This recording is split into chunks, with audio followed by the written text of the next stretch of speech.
அத்தை, அத்தை, எனக்கு தெரியும் நீங்க என் மேல ரொம்ப கோவமா இருப்பீங்க. எல்லா பிரச்சனைக்கும் காரணம் நான் தான் சொல்லிட்டியே.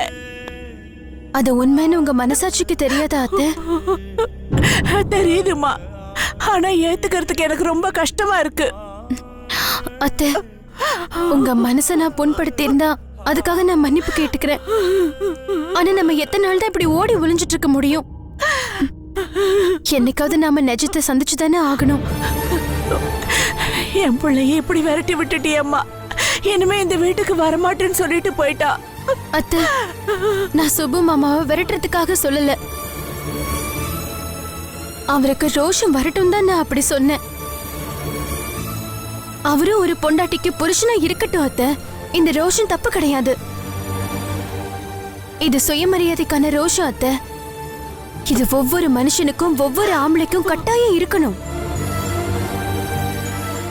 அவர் அவமானங்களை சகிச்சுக்கிட்டு குடும்பம் பாசம்னு திரும்ப திரும்ப இங்க வரதுனால தான் இந்த மாதவனுக்கு அவரை கண்டாலே ரொம்ப இளக்காரம் ஆயிடுச்சு. அண்ணன் தம்பிங்க வேணும்னு அந்த மாதவனுக்கும் கொஞ்சம் உரைக்கட்டுமே. இந்த மாதவனை பாத்தீங்களா அத்தை? சரசக்காவ அண்ணின்னு கூட பார்க்காம நடத்த கெட்டவ ஒழுக்கம் கெட்டவன்னு என்னென்னமோ பேசிட்டான் அத்தை. இப்ப நான் இங்க சுப்பு மாமாவை வரவிடாம பண்ணதுனால சரசக்கா மனசுல தெம்பும் தைரியமும் தன்னம்பிக்கையும் வந்திருக்கும். நான் பேசின வார்த்தைகள் மாதவனுக்கு சப்போர்ட் பண்ற மாதிரி மேலோட்டமா தெரியலாம். ஆனா நல்லா நினைச்சு பாத்தீங்கன்னா சுப்பு மாமாவை நான் திட்டவே இல்லை. எப்படியும் உங்க மனைவியோட தைரியமா சந்தோஷமா குடும்பம் நடத்துங்கன்னு தான் சொன்னேன். அந்த வார்த்தைகளுக்குரிய அர்த்தம் ஆம்பளைங்களுக்கு புரியாதத்த. ஆனா சரசக்காக்கு நிச்சயம் புரிஞ்சிருக்கும். அவங்க மனசுல பட்ட காயங்களுக்கு என் வார்த்தை நிச்சயம் மறந்து போட்டிருக்கோம் அத்தை. சரிம்மா, நானே இப்போ ஒரு முடிவுக்கு வந்துட்டேன். என்ன முடிவத்த? அத சொல்லல, செயல்ல காட்டுறேன்.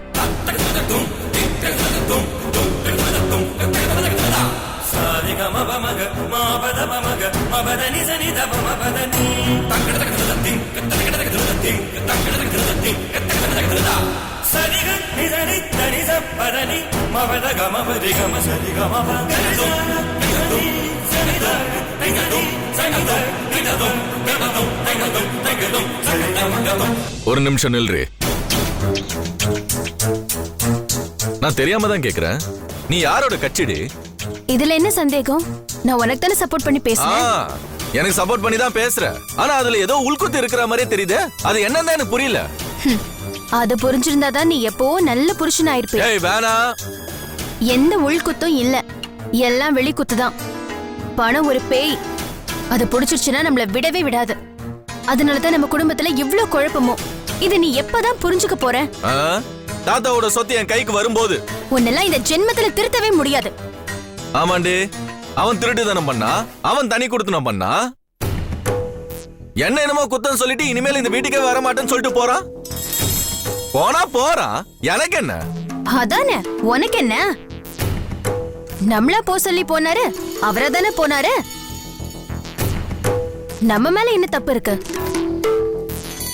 என்ன நீ என் கூட இருக்கிற மாதிரியும் தெரியுது, அவனுக்கு சப்போர்ட்டா பேசுற மாதிரியும் தெரியுது. உன்னை மிதிக்கிறதா மதிக்கிறதான்னு எனக்கு பெரிய குழப்பமாவே இருக்கு. ஏன்டி என்ன போட்டு குழப்பற? நான் எங்க ஒன்ன குழப்பறேன்?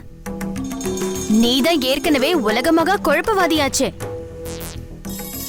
நான் உன்கிட்ட சொல்றது ஒரே ஒரு விஷயம்தான்.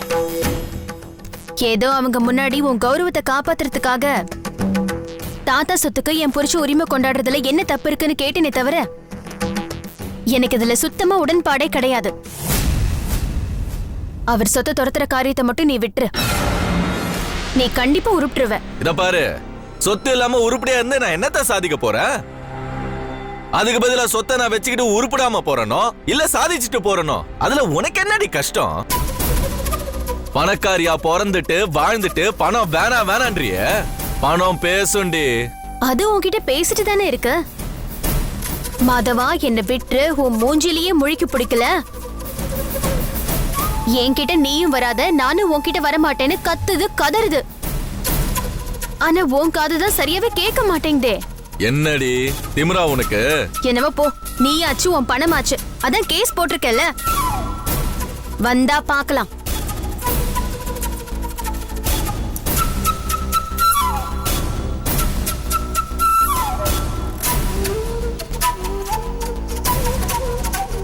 வருண்டி வரும். சுந்தரலிங்கத்தோட சொத்து எனக்கு தான். அதை அடையாம நான் விட மாட்டேன்.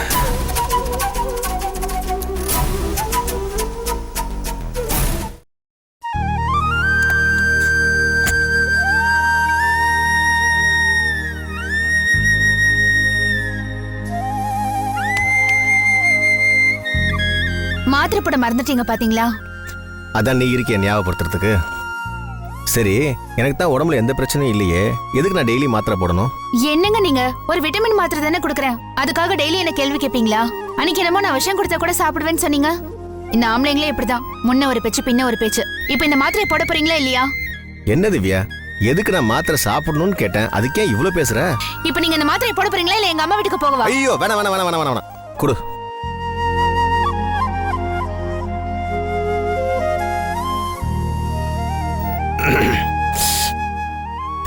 தேங்க்ஸ். சரி, நான் கடைக்கு கிளம்புறேன். நீங்க கடைக்கு போக வேண்டாங்க. ஏன்? என்னங்க நீங்க அன்னைக்கு பாத்தீங்களே, திடீர்னு 4 பேர் புகுந்து எவ்வளவு தகராறு பண்ணாங்க. ஏதோ சங்கர் எதிர்ச்சியா வந்ததுனால அன்னைக்கு உங்களை காப்பாத்திட்டாரு. சரி, அதுக்காக நான் கடைக்கு போகாம இருக்க முடியுமா? அந்த ஆளுங்களாம் யாரு, என்ன, அவனுங்களை அனுப்புனது யாரு, இப்படி நிறைய விஷயங்களை கண்டுபிடிக்கணும்னா நான் கடைக்கு போய் தானே ஆகணும்.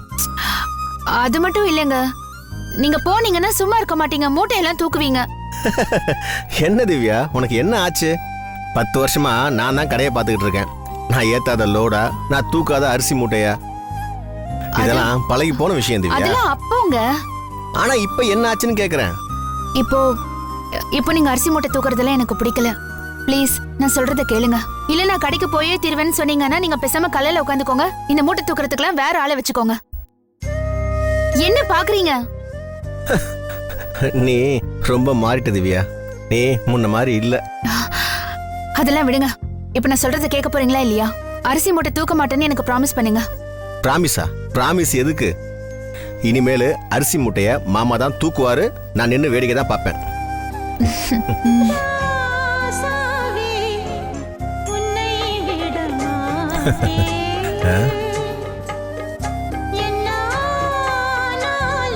ரேகா நீ கால் பண்ணிருக்காங்க.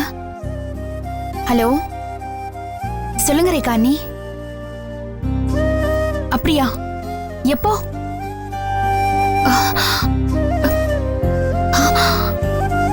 ஐயோ,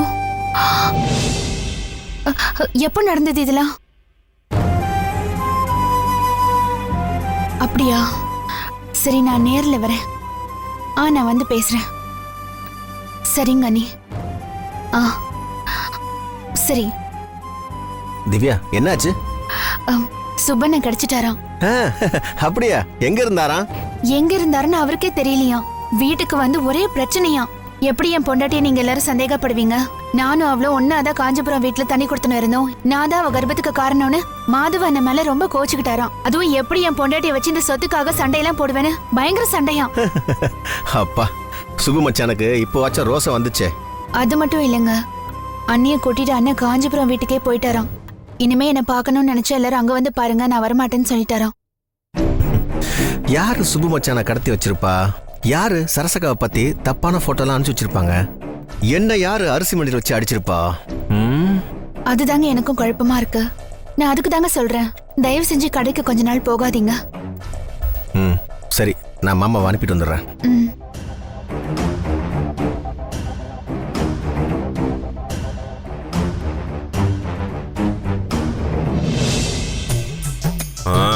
மாப்பிள, சீக்கிரமா, டைம் ஆச்சு, கடைக்கு போகணும். கடைக்கு போகணும்டா. நான் வரல. ஏன்? ஏன்னா இன்னைக்கு நான் லீவு. என்னடா ஸ்கூல் பசங்க மாதிரி அடிக்கடி லீவ் போட்டுக்கிட்டு இருக்க நீ? ஏன்டா கடைக்கு போல? ஆமா, நான் அந்த கடைக்கு ஓனர். சும்மா கூலிக்கார மாதிரி நான் கடையில போய் வேலை செய்ய முடியாது. ஏண்டா அப்ப இனிமேல் கடையில வளைஞ்சு குனிஞ்சு வேலை செய்யறது யாரு? இன்னைக்குன்னு பார்த்து லோடு வருது, யாரா இறக்கி வைக்கிறது மூட்டையெல்லாம்? ஏன் மாசானா 5000 ரூபாய் செலவுக்குன்னு வாங்குறீங்கல்ல, நீங்க இறக்குங்க. ஏன் அப்ப ராஜா என்னடி நினைச்சிட்டு இருக்கோம் உன் மனசுல? அவன் வாழ்க்கையை கெடுக்கணும்னு நினைச்சிட்டு இருந்த, அது முடியாம போச்சு. இப்ப அவன் கடையை கெடுத்து அவனை ஒரேடியா தெருவுல நிறுத்தணும்னு முடிவு பண்ணிட்டியா? அதுதான் 6 மாசம் போட்டு நாடகம் நடிச்சிட்டு இருக்கியா? இத பாருங்க, நீங்க என்ன வேணா நினைச்சுக்கோங்க, இன்னைக்கு அவரு கடைக்கு வரமாட்டாரு, என் கூட ஷாப்பிங் வருவாரு. போலாமா? ஷாப்பிங்கா? அந்த இளவெடுத்த வேலைக்கு சோடி போட்டுக்கிட்டு தான் போடுவாங்க. அதுக்கு கடையை மூடிட்டு இந்த மகாராசா உன் கூட வரணுமாங்க? இவர் தானே என் புருஷன். ஏன் கோட்டு படியே ஏறி என் புருஷன் வேண்டாம் நின்னியே? அப்ப அந்த புருஷன் உனக்கு தேவைப்படல? இப்ப என்ன, உனக்கு கடைக்கு போறதுக்கு துணைக்கு ஆள் வேணும். வேணா இவனை கூட்டிட்டு போ, இல்லன்னா மாமாவை கூட்டிட்டு போ. இத பாருங்க, எனக்கு சில பர்சனல் திங்ஸ் எல்லாம் வாங்கணும். நான் எப்படி அவங்கள எல்லாம் கூட்டிட்டு போக முடியும்? என் புருஷனை தானே கூட்டிட்டு போக முடியும். ஏன் நின்னுட்டு இருக்கீங்க? இவங்க கிட்ட என்ன பேச்சு? போய் ட்ரெஸ் மாத்திட்டு வாங்க போங்க. சரி திவ்யா, அம்மா நான் ஏய், ராசா, மாத்திக்கிறேன். ராசா, டேய். சீக்கிரம் வாங்க. ஏய், பாத்தியாக்கா, இவனுக்கு எவ்வளவு திமிரும் தெனாவிட்டு இருக்கணும். இவனுக்கு நம்ம சளைச்சவங்களா? எத்தனை நாள் ஆனாலும் பரவாயில்ல, நம்ம அரிசி கடையை திறக்காம தகராறு பண்ணுவோம், தர்ணா பண்ணுவோம், கூட்டம் போடுவோம், கோஷம் போடுவோம். அரிசி மண்டியில இருக்கிற அரிசி மூட்டை அத்தனையிலையும் புழு பூத்து நாத்தம் அடிச்சு நாசமா போனாலும் பரவாயில்ல, கொண்ட கொள்கையில நம்ம ஸ்ட்ராங்கா இருப்போம். ராஜாவே வந்து கடையை திறக்காம நாம கடையை திறக்கவே கூடாது. என்னக்கா? எதுக்கு அடிக்கிற? உனக்கு கடவுள் மண்டையில மூளை வச்சு தொலைச்சிருக்காரா இல்ல வேற என்னமோ வச்சு தொலைச்சிட்டாரா? அவன் தான் பொண்டாட்டி பின்னாடி வால் பிடிச்சிட்டு புரியாம நடந்துட்டு இருக்கானா? நீ நல்லா குத்துக்கலாட்ட தானே இருக்க. நீ போய் கடையை திறக்கிறதுக்கு என்ன வந்துச்சுன்னு? ஏண்டா, நாம செய்யற தொழில நாமளே கேவலமா பேசலாமாடா? அத்தனை அரிசி முட்டையும் புழுத்து போட்டுங்கிறியே, நாம வருமானத்துக்கு என்னடா பண்ணுவோம்? அறிவு இருக்கா? உன்னை வெட்டி கூறு போட்டு சமையல் பண்ணானே. என்னைக்கு அந்த கேவலமான சமையல்னு சொல்லுங்க, நான் முன்னாடியே ஹோட்டலுக்கு போய் சாப்பிட்டுக்கிறேன். எது? இங்க பாத்தியா? ஏய், என்னைய எகத்தாளமா நீ பண்ணிட்டு போற. என் புள்ள கிட்ட இருந்து என்னைய பிரிச்சிடணும்னு நினைச்சுக்கிட்டு இருக்க. அதே மாதிரி இந்த அரிசி மண்டி பாலாக்கணும்னு நினைச்சுக்கிட்டு தானே நீ உள்ள நுழைஞ்சிருக்க. எனக்கு எல்லாம் தெரியுதுடி. இதெல்லாம் நான் நடக்க விடுவேன்னு நினைச்சிட்டு இருக்க நீ. வேற என்ன பண்ண போறக்கா? ஏய், நீ இப்ப அரிசி மண்டிக்கு கிளம்புடா. சரி. நான் இப்ப உள்ள போயிட்டு வெளியில வரும்போது நீங்க நிக்க கூடாது. ஐயையோ. அங்க இருந்து எனக்கு பானை போடணும். இல்லன்னு வச்சுக்கயே, அவ்வளவுதான். அப்படியே ஃபியாயாட்ட ஆடி விடு. சரி, நான் போறேன். ஆளாளுக்கு இவ்வளவு கேவலப்படுத்துறாங்களே நம்மள. நமக்கு மானம் முக்கியமா இல்ல இந்த வீட்டுல சோறு தண்ணி முக்கியமான்னு நம்ம ஒரு முடிவு பண்ண வேண்டிய கட்டாயத்துல இருக்கிறோம். ஓ, நம்ம எல்லாம் கவரிமான் பரம்பரை. தலை விழுந்தா மானம் தான் முக்கியம்னு நம்ம இந்த வீட்டை விட்டு போயிடணும். பூ விழுந்தா இந்த வீட்டு சோறு தான் முக்கியம்னு இந்த வீட்லயே இருந்துடணும். வாழவன் தான் இன்னைக்கு இந்த உலகத்துக்கு நீ யாருன்னு காட்ட வேண்டிய டர்ன் வந்துருச்சுடா. தலை விழுந்தா மான மரியாதை, பூ விழுந்தா சோறு. பாத்தரலாம். கடவுளே.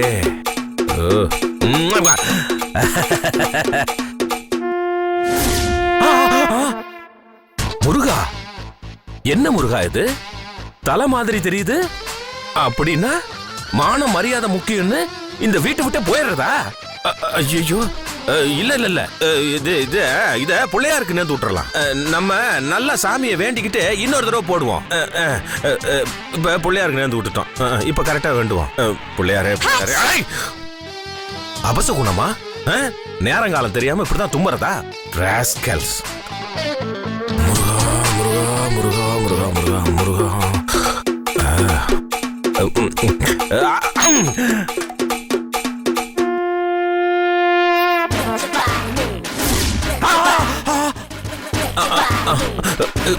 என்னது, மறுபடியும் தலை உளுந்திருக்கு?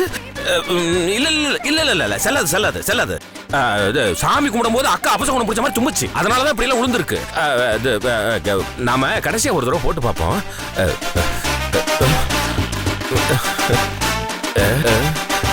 இன்னொரு தடவை தும்புனா பிச்சு போடும் பிச்சு.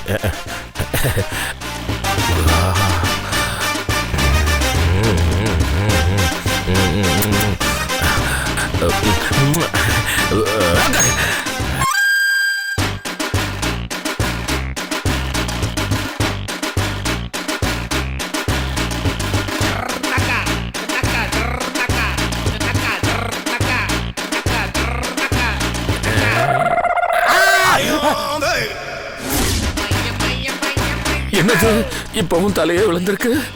ஒருவேளை இது கள்ள நோட்டு மாதிரி கள்ள காசோ? ரெண்டு பக்கமும் தலை இல்லையே, ஒரு பக்கம் தானே இருக்கு. இது கள்ள காசு மாதிரியே தெரியுது. நாளைக்கு நல்ல காசு வச்சு போட்டு பார்ப்போம். என்னடா காயினை சுத்தி போட்டு ராத்திரி சோறு வேணுமா முடிவு பண்ணிக்க. வேணும் வேணும். நமக்கு இப்ப மானமா முக்கியம் இல்ல சோறு தான் முக்கியம். நான் கடைக்கு கிளம்பிட்டேங்க. நாங்கெல்லாம் உழைக்கிற ஜாதி. 1/2 மணி நேரத்துக்கு ஒரு தடவை வேர்வையை வழிச்சு கீழே போடலன்னா செத்து போகிற கவரிமான் ஜாதி. ஷாப்பிங் பண்ணிட்டு தின்னுபிட்டு திமிர் எடுத்து போய் ஊர் சுத்துற ஜாதி கிடையாது நாங்க. இத இந்த உலகத்துக்கு புரிய வைக்காம இந்த வாழை வந்தா ஓய போறது கிடையாது. தெரிஞ்சுக்க. இந்த 1 ரூபா கூட கடை கல்ல வந்து எடுத்தது தானே, அதை போய் கல்லால வையா. இவ்வளவு கரெக்டா சொல்றான் பார் ராஸ்கல். வந்து கவனிச்சுக்கிறேன்டா உன்னை. அக்கா நான் கடைக்கு போறேன்.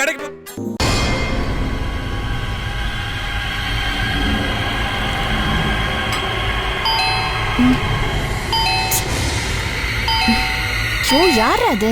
காலிங் பெல்ல புடிச்சிட்டு தொங்குறாங்க.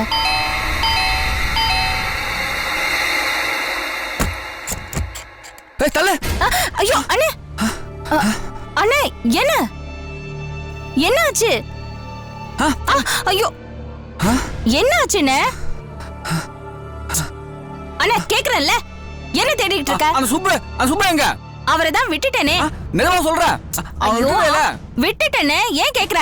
இல்லம்மா, சங்கர் என் வீட்டுக்கு வந்து என் கழுத்துல கயிறை போட்டு கொல்ல பார்த்தாமா. ஐயோ எப்போ? அது மட்டும் இல்ல, என் மேல பெட்ரோல் ஊத்தி என்ன கொளுத்தி எரிக்க பார்த்தாமா. ஐயோ என்ன சொல்றேனே? எப்போ? என்ன நடந்துச்சு? அப்புறம் நானு அம்மாவை கத்தி தூக்கத்துல எரிஞ்சு பார்த்தா கனவுமா. கெட்ட கெட்ட கனவா வருது கவிதா. நீ எல்லாம் ஒரு சீ. இல்லம்மா, ராத்திரி எல்லாம் தூக்கமே வர மாட்டேங்குது, மனசே சரியில்லை. அதான் நீ சுப்புவை விட்டுட்டியானே, பாத்துட்டு போலான்னு வந்தேன். ஏன்னே இப்படி பயந்து நடுங்குற? எல்லா மேட்டரும் சூப்பரா போயிட்டு இருந்தது. உன்னாலதான் நான் போட்ட எல்லா பிளானும் சொதப்பிடுச்சு. இல்லம்மா, அந்த சங்கரு ரொம்ப டேஞ்சரானவன். அவன் பைக் ஓட்டிட்டு வந்த வேகத்தை நீ பாக்கலையே. சும்மா அதையே சொல்லிட்டு இருக்காத. அவனை விட வேகமா பைக் என்னால ஓட்ட முடியும். அவன் என்ன கொல்ல பார்த்தாமா. இந்த பாரு, நீ சங்கரிட மட்டும் எந்த பிரச்சனையும் பண்ணாத. அண்ணே, அவன் தான் என் நம்பர் 1 எதிரி. அவனை அடிக்கணும்னா அந்த சரசுவை ஏதாவது பண்ணணும். அப்பதான் அவன் அடங்குவான். அவனுக்கு நான் வேற மாதிரி ஆப்பு வைக்கிறேன். நீ கிளம்பு. நீ சுப விட்டுடல. இப்பதாமா எனக்கு நிம்மதியா இருக்கு. இனிமே எனக்கு கெட்ட கனவே வராது. சரியா? நீ இரு, நான் வரேன்.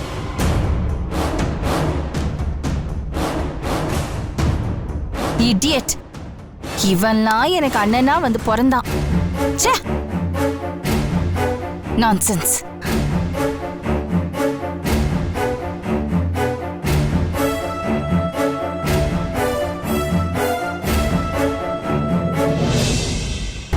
நீங்க என்னோட இடத்த வாங்கி பிளாட் போட்டு பில்டிங் கட்டுறதுல எனக்கு ரொம்ப சந்தோஷம். எத்தனையோ பேர் வந்து எப்படியோ கேட்டு பேசி பார்த்தாங்க. நான் மசீலியே. என் மேல வச்சிருக்க மதிப்புக்கும் மரியாதைக்கும் ரொம்ப நன்றி சார். நீங்க சொன்ன மாதிரியே எனக்கு ஒரு வீடும் வாசல்ல ஒரு சின்ன சாய்பாபா கோயிலும் கட்டி தரணும். அதுக்காகத்தான் நான் உங்களுக்கு அந்த இடத்தையே கொடுக்குறேன். சரியா? கட்டி தரேன் சார். இந்தாங்க அட்வான்ஸ் 10 லட்சம் ரூபாய்.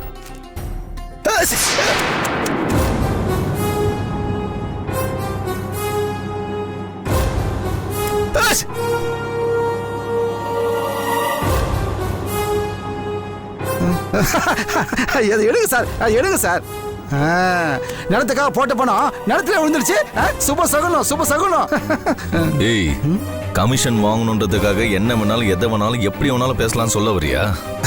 சாரி தம்பி, 2 நாளா ஜலதோஷம், ஒரே ஜலதோஷம். சார், பத்திரம் எதுவும் இல்லாம பாண்டு பேப்பரும் இல்லாம 10 லட்சம் ரூபாய் உங்ககிட்ட கொடுக்குறேன். ஞாபகம் வச்சுக்கோங்க சார். 10 லட்சம் எல்லாம் ஒரு பணமா தம்பி? 1.5 கோடி ரூபாய் ப்ராப்பர்ட்டி.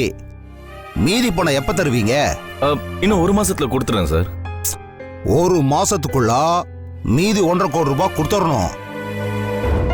இல்லைன்னா வேற ஆளுங்க ரெடியா இருக்காங்க. என்ன சார் இப்படி சொல்றீங்க? முதல்ல யாரு கேட்டாலும் தர மாட்டேன்னு சொன்னீங்க. இப்போ அட்வான்ஸ் பணம் கொண்டு வரும்போது வேற மாதிரி பேசுறீங்க. ஏன் தம்பி, நீங்க தானே 1 மாசத்துல பணம் தரதா சொன்னீங்க. 1 மாசத்துக்கு என் நிலத்தை சும்மா தானே வச்சிருக்க போறேன். உங்களுக்காக அந்த நிலம் வேஸ்டா தானே காத்துக்கிட்டு இருக்கோம். 1.5 கோடிக்கு பேங்க்ல வட்டி போட்டு பாருங்க எவ்வளோ வருது. இதெல்லாம் எனக்கு தானே நஷ்டம். அண்ணா, அதெல்லாம் பாத்தி கண் பாத்தின. தாத்தா சொத்து வருது இல்ல. இதோ நாளைக்கே கோர்ட்ல கேஸ் வருது. தீர்ப்பு இவர் பக்கம் தானே வரப்போகுது. நாளை மறுநாள் வந்து சாரு பல கோடி ரூபாய்க்கு அதிபதி. ஓ, இந்த 1.5 கோடிலாம் அவருக்கு ஜுஜுபின. அப்படியே மாதவா, நீங்க கோடீஸ்வரனா? ஆமா சார். ஐயா, தெரியாம போச்சே. இடத்த 2 கோடி ரூபாய் சொல்லியிருப்பனே, மிஸ் பண்ணிட்டனே. சார் அந்த மாதிரிலாம் மாத்தி மாத்தி பேசாதீங்க சார், பயமா இருக்கு. சரி, பணத்தை வாங்கிட்டேன், ஒன்றதான், பயப்படாதீங்க. 1 மாசத்துல மீதி பணத்தோட வாங்க, பில்டிங் கட்டுங்க, கோயிலை கட்டுங்க, புண்ணியம் வந்து சேரும். அப்ப கிளம்புறீங்களா? எனக்கு ரொம்ப வேலை இருக்கு. சரிங்கண்ணே சரிங்கண்ணே. சார் பணம் சார், வாங்க வாங்க.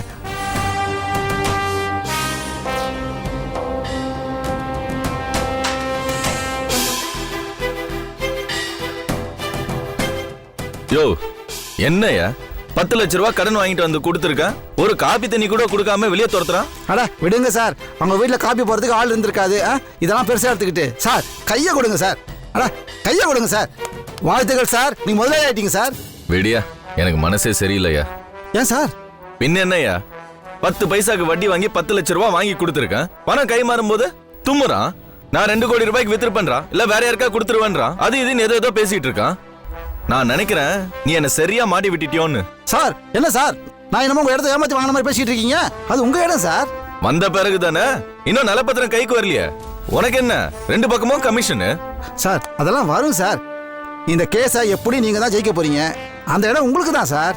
அப்படியே தோத்தா கூட அந்த இடத்த என்னால வாங்க முடியல, 10,000 ரூபாய் கமிஷன் எடுத்துக்கிட்டு மீதி பணத்தை கொடுங்கன்னா கொடுத்துட போறேன். நல்ல பார்ட்டி சார், கண்டிப்பா கொடுத்துருவான் சார். இல்லையா, பணம் வந்தா மனசு மாறிடும்னு சொல்லுவாங்க, அதான் யோசிக்கிறேன். ரிஸ்க் எடுங்க சார், பிசினஸ் இதெல்லாம் ரொம்ப சாதாரணம் சார். சரி வா, எப்படியோ கோர்ட்ல 2 நாள் கழிச்சு என் பக்கம் தான் தீர்ப்பாகும், நான் தான் ஜெயிப்பேன். அது அந்த கெத்து இதான் மாதவன் சார். வாங்க வாங்க.